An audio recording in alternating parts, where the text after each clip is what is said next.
la sérénité. Les débats se déroulent de la manière la plus démocratique que possible. Et bientôt, nous allons boucler et aller au vote de la loi. Il faudrait avoir une lecture politique de la chose. Déjà, on a eu à vivre une situation où il y avait une opposition qui boycottait, principalement le PDS, et une autre opposition qui refuse systématiquement le débat. La lecture qu'il faudrait avoir là-dessus, c'est que le problème du PDS, le Parti démocratique sénégalais, ce n'est pas le problème du parrainage. J'ai dit ça au ministre.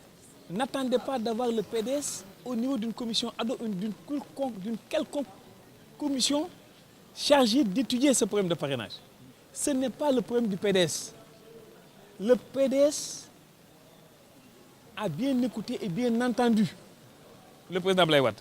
Le président Abdoulaye Wade, il est constant dans la projection.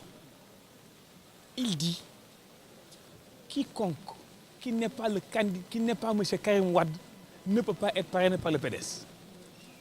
Cela voudrait dire en toute logique et dans une démarche politique que si Karim Wade n'est pas candidat, le PDS n'en aura pas. Parce que pour lui, il a des manchots et des demi-hommes derrière Karim. Alors, ceci c'est une stratégie extrêmement bien planifiée par le président Wade pour pouvoir entacher une éventuelle victoire du président Macky Sall. Parce qu'une élection n'est jamais gagnée d'avance. Si on se réfère aux derniers écrits du président Valéry Giscard d'Estaing, dans son livre intitulé Le pouvoir, ou la vie, dans son préambule, il disait qu'une élection n'est jamais gagnée d'avance. C'est la raison pour laquelle, moi, en tant que croyant, je ne peux pas dire que telle ou telle personne va gagner. Mais il est de mon droit et de mon devoir, appartenant à un camp, de faire de mon mieux pour que mon candidat gagne.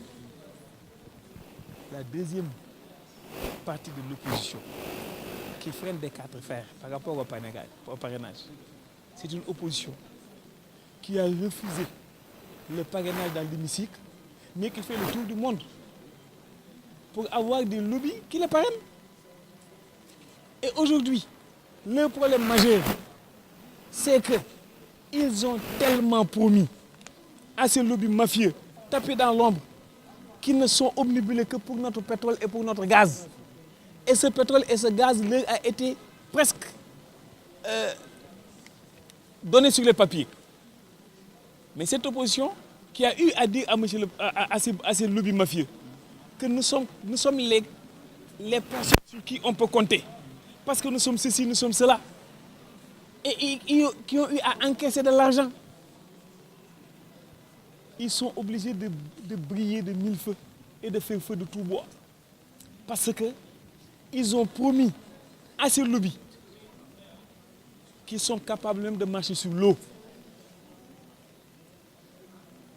Et à la fin du parrainage, quand le Conseil constitutionnel va rendre son verdict, ils sont sûrs et certains qu'ils ne franchiront pas la ligne d'arrivée, faute de représentativité.